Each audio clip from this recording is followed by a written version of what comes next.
الحمدللہ الحمدللہ رب العالمین، سب تعریف اللہ رب العالمین کے لیے ہے جو عرش عظیم کا مالک ہے اور سارے جہانوں کا بادشاہ ہے۔ میرے معزز نوجوانوں، السلام علیکم ورحمۃ اللہ تعالی وبرکاتہ۔ آج جناب طارق مسعود صاحب کو لے کر اور جناب ڈاکٹر ذاکر نائک صاحب کو لے کر ہنگامہ برپا ہوا ہے۔ علماء کرام بغض اور حسد میں پاگل ہو رہے ہیں، جبکہ جو لوگ یہ سمجھتے ہیں کہ میں بہت ہی حب رسول والا ہوں،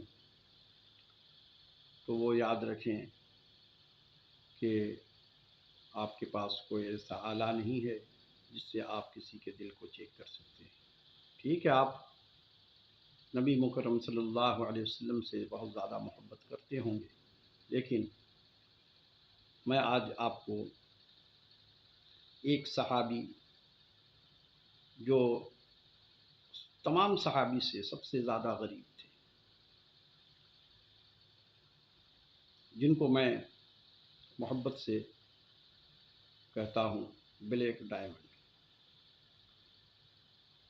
وہ ہیں حضرت بلال رضی اللہ عنہ۔ اتنے ہی غریب ہیں کہ آپ کے پاس صرف ڈاؤن پیلس چھپانے کے لیے ایک کپڑا تھا، اس کے علاوہ آپ کے پاس دوسرا کپڑا نہیں تھا، اور ایک وقت کھانا کھا لیتے تھے تو دوسرے وقت کا پتہ نہیں ہوتا تھا۔ آج کھانا کھا لیا تو کل کا پتہ نہیں، دوپہر میں کھا لیا تو رات کے کھانے کا پتہ نہیں۔ لیکن حضرت بلال رضی اللہ عنہ کبھی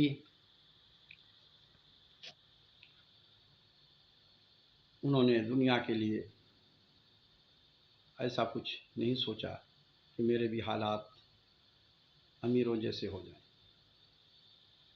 اور کیونکہ جو لوگ اللہ رب العالمین سے محبت کرتے ہیں اور دنیا کو صرف ایک مسافر خانہ سمجھتے ہیں تو وہ دنیا کے لیے محنت نہیں کرتے۔ حضرت بلال رضی اللہ عنہ سب سے زیادہ نبی مکرم صلی اللہ علیہ وسلم سے اپنی جان سے، مال سے بھی زیادہ محبت کرتے تھے۔ ویسے تو تمام صحابہ کرام آپ صلی اللہ علیہ وسلم پر اپنے مال، جان، اپنی اولاد، ماں باپ سب قربان کرنے کے لیے تیار تھے، لیکن حضرت بلال رضی اللہ عنہ ان کا اپنا ایک انداز تھا۔ تو نبی صلی اللہ علیہ وسلم اسی وجہ سے حضرت بلال سے بھی بہت محبت کرتے تھے، اور حضرت بلال بہت ہی غریب تھے، جن کو میں نے بتایا کہ ایک کپڑا تھا ڈاؤن پیلس چھپانے کے لیے، لیکن انہوں نے دنیا کمانے کے لیے اگر کوشش کرتے تو مال و زر ان کے پاس بھی آ جاتا، لیکن انہوں نے محبت کا یہ عالم تھا کہ وہ دیکھتے تھے، یہ سوچتے تھے کہ اگر میں پورا دن کام کروں گا تو نبی صلی اللہ علیہ وسلم سے اتنا دیر جدائی ہو جائے گی، لہٰذا وہ نبی صلی اللہ علیہ وسلم کو اپنے نظر کے سامنے سے ایک سیکنڈ بھی نہ دیکھے بغیر ان کی طبیعت کو سکون نہیں ملتا تھا۔ تو محبت اس کا نام ہے۔ حالانکہ حضرت بلال رضی اللہ عنہ کوشش کرتے، اگر ان کو دنیا سے محبت ہوتی تو وہ بھی دنیا کے لیے پیسہ کما لیتے، لیکن انہوں نے کہا کہ یہ مسافر خانے میں چند دن تو رہنا ہے۔ کس لیے؟ آپ نے دیکھا ہوگا کہ مسافر جب کہیں جاتا ہے تو کیا وہاں جا کے گھر بنانا شروع کر دیتا کہ میں 4 دن یہاں قیام کروں گا تو ایک گھر بنا لوں؟ نہیں، اسے پتہ ہوتا ہے کہ فٹ پاتھ پہ کہیں نہ کہیں وہ سو کر کے، بیٹھ کر کے گزار لیتا ہے 3-4 روز، اور پھر اپنے گھر واپس لوٹ آتا ہے۔ تو یہ ہمارا جو اصل گھر ہے وہ تو آخرت کی زندگی ہے۔ تو حضرت بلال رضی اللہ عنہ جو تھے، ان کی سوچ یہ اسی طرح کی تھی کہ یہاں کیا ضرورت ہے، یہاں بس کسی طریقے سے مسافر خانے میں چند روز گزار لیا جائے۔ آج ہمارے جو نام نہاد لوگ ہیں جو اپنے آپ کو بڑے عاشق رسول کہتے ہیں اور بہت بڑے بڑے دعوے کرتے ہیں، آج دیکھیے وہ عالیشان مکان بنا کر کے بیٹھے ہوئے ہیں، بلکہ مکان کیا بنگلہ بنا کے بیٹھے ہوئے ہیں۔ ایک ایک مفتی کے ہزار ہزار گز کے دو دو بنگلے ہیں، اور گاڑی بھی ان کے پاس 2-4 لاکھ والی نہیں ہے، 80-80 لاکھ کی گاڑی انہوں نے رکھی ہوئی ہیں، اور پھر شاہانہ خرچ ہے، شاہانہ زندگی ہے، اور پھر حب رسول کا دعویٰ بھی ہے۔ یہ کون سا دن پیش کرتے ہیں لوگوں کے سامنے؟ آج دیکھیے یہ علماء اکرام کی وجہ سے یہ لوگ نہیں چاہتے ہیں کہ لوگ دین کو سمجھیں۔ دیکھیے پہلے تو بچوں کو مار مار کر کے یہ مدرسہ سے نکال دیتے ہیں، اتنا مارتے ہیں کہ بچہ خود بخود بھاگ جاتا ہے، قرآن نہیں پڑھ پاتا ہے۔ آج ہزاروں لوگوں سے آپ پوچھ لیجیے جو لوگ عمر پہ اپنی پہنچ چکے ہیں، ان سے پوچھے آپ کو قرآن پڑھنا کیوں نہیں آیا، تو وہ یہی بتائیں گے کہ بھائی مولوی صاحب اتنا مارتے تھے کہ امی نے ہمیں پڑھنے کے لیے روک لیا، کیونکہ ماں باپ کی محبت ہوتی۔ اور اب انہوں نے ایک نیا طریقہ ایجاد کر لیا ہے کہ قرآن کو ناظرہ پڑھیے، ترجمہ سے پڑھیں گے گمراہ ہو جائیں گے۔ ارے بھائی گمراہ کیوں ہو جائیں گے؟ جو انسان قرآن کو پڑھنا چاہے گا، سمجھنا چاہے گا، اس کا مطلب ہے کہ اس کے اندر ایمان ہے، وہ مومن ہے۔ تو جب اس سے کوئی بات سمجھ نہیں آئے گی، خود بخود وہ کسی عالم کے پاس چلا جائے گا کہ جی یہ آیت کا مطلب ہمیں سمجھا دیجیے، سمجھ میں نہیں آ رہے، یہاں پہ کچھ مجھے اور مطلب نظر آ رہا ہے، تو وہ اس کو سمجھا دیں گے، ویریفیکیشن ہو جائے گی اس کی۔ لیکن یہ علماء کرام ایسا نہیں کرتے ہیں۔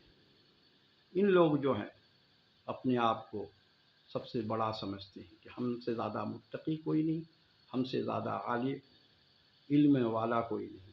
یاد رہے کہ جس نے تکبر کیا، قرآن کا اعلان ہے قیل ادخلوا ابواب جہنم خالدین فیہا ابدا وبئس مثوی المتکبرین۔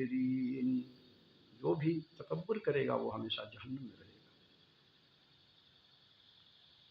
وَمَن يَعْصِ اللَّهَ وَرَسُولَهُ فَإِنَّ لَهُ نَارَ جَهَنَّمَ خَالِدِينَ فِيهَا أَبَدًا۔ جس نے اللہ اور اس کے رسول کی نافرمانی کیا وہ بھی ہمیشہ جہنم میں رہے گا۔ وَاللَّهُ لَا يُحِبُّ الْفَسَادَ، اور جو فساد کرتا ہے اللہ اس کو پسند نہیں کرتا، کیونکہ اللہ نے کہا کہ وَاللَّهُ لَا يُحِبُّ الْفَسَادَ، فساد اللہ کو پسند نہیں ہے۔ لیکن دیکھیے یہ لوگ کیسے کیسے کام میں اڑنگا لگا کر کے اور فساد برپا کر دیتے ہیں، اور خود فساد نہیں کریں گے، کروائیں گے۔ ایسی ایسی تقریر کریں گے، وہ تلنگے لڑکے جنہوں نے کبھی نماز نہیں پڑھی ہے وہ میدان میں اتر آتا ہے کہ چلو اب ہم جنتی بن جائیں گے، اس کو جنت کا لالچ دیا جاتا ہے۔ خود نہیں کسی کو ماریں گے۔ مفتی طارق مسعود کو اگر اللہ نہ کرے، میں دعا کرتا ہوں کہ ان کے بھی بچے ہیں، گھر بار ہے، اللہ ان کو زندگی عطا کرے اور ان دشمنوں سے ان کی حفاظت فرمائے۔ اگر خدا نخواستہ ان کو انہوں نے شہید کر دیا تو کوئی علماء نہیں کریں گے، یہ کوئی تلنگا سے کام ہوگا، اور یہ تماشا دیکھیں گے۔ ان کو پتہ ہے کہ میں اگر ایسا کر دوں، اگر محبت ہے تو جائیے نا، آپ خود یہ حملہ کر دیں۔ ان کو پتہ ہے کہ میں جاؤں گا، پکڑا گیا، قتل کر دیا تو پھانسی پہ چلے جائیں گے، اور ہنگامہ کرتے ہوئے پکڑے گئے تو 10 سال 5 سال کے لیے جیل میں چلے جائیں گے۔ تو یہ رکس کبھی بھی نہیں لیں گے، یہ دوسروں کو بھیج دیں گے۔ دیکھ لیجیے جہاد کا درس دیتے ہیں، جہاد میں یہ کبھی بھی نہیں جائیں گے۔ اگر آج پاکستان میں جہاد کی ضرورت پڑ جائے، یہ لوگ کبھی بھی جہاد میں نہیں جائیں گے۔ تو میری آپ لوگوں سے گزارش ہے کہ آپ لوگ اپنے بچوں کو قرآن کی تعلیم ضرور دیجیے، اور خود بھی قرآن مجید کو سمجھنے کی کوشش کیا جائے، اور علماء کرام سے، یعنی کہ اب کیا میں کہہ سکتا ہوں، یہ علماء کرام ہر فرقے والے اپنی طرف کھینچتے ہیں کہ تم میرے طرف آ جاؤ، یعنی وہی پارٹی والی بات آ گئی. جیسے پیپلز پارٹی چاہتی کہ پورا پاکستان مجھے ووٹ دے دے، دوسری پارٹی چاہتی کہ مجھے ووٹ مل جائے، سارے لوگ میری طرف آ جائیں، میں سب سے اچھا ہوں. وہی انہوں نے بھی کیا، وہ سب سے اچھا میرا فرقہ ہے، جو سب سے اچھا عالم میں ہوں، میری بات مانو، میری بات سنو، دوسرے مت سنو. یہ جہالت کے دور میں نبی صلی اللہ علیہ وسلم نے جب توحید کا اعلان کیا تو یہ نوجوانوں کو میں اس لیے قدر کرتا ہوں کہ نوجوان میں یہ کوالٹی ہے کہ وہ سب کی بات سنتا ہے، اور جتنے بھی بزرگ لوگ ہیں وہ نوجوانوں کو روکتے ہیں. آج بھی یہی ہوتا ہے، اگر کسی پہ ظلم ہو رہا ہوگا تو اس کے حق کے لیے بات کرنے کے لیے نوجوان آ جاتا ہے، ہاں بھائی بتاؤ کیا بات.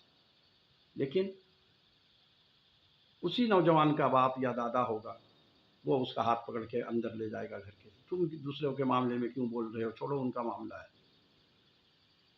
اسی طریقے سے نبی صلی اللہ علیہ وسلم نے جو توحید کا اعلان کیا تو یہ جتنے بھی بڑے عمر کے لوگ تھے سب نے نوجوانوں کو منع کر دیا کہ ان کی باتیں مت سنو. لیکن نوجوانوں نے کہا کہ نہیں، بات سننے میں حرج کیا ہے، ہم بات نہیں مانیں گے، جو بات نہیں ماننے کی ہوگی وہ ہم نہیں مانیں گے. نوجوانوں نے پہل کیا، اور جب پہل کیا تو نبی مکرم صلی اللہ علیہ وسلم کو جب انہوں نے چہرہ انور کو دیکھا تو انہیں پتہ چل گیا کہ یہ جو ہمارے بڑے کہتے ہیں یہ جھوٹ ہے، کیونکہ یہ ان کو مجنون کہتے ہیں، ان کو برا بھلا کہہ رہے ہیں، ان میں وہ کوالٹی تو ہے نہیں، ان سے جیسا تو کوئی انسان ہو ہی نہیں سکتا. یقیناً یہ انسان نہیں، کوئی اللہ کا نبی ہے، یہ عام انسان والی بات نہیں ہے. اور پھر وہ ایمان لے آئے. تو نوجوان بات کو سمجھتے ہیں.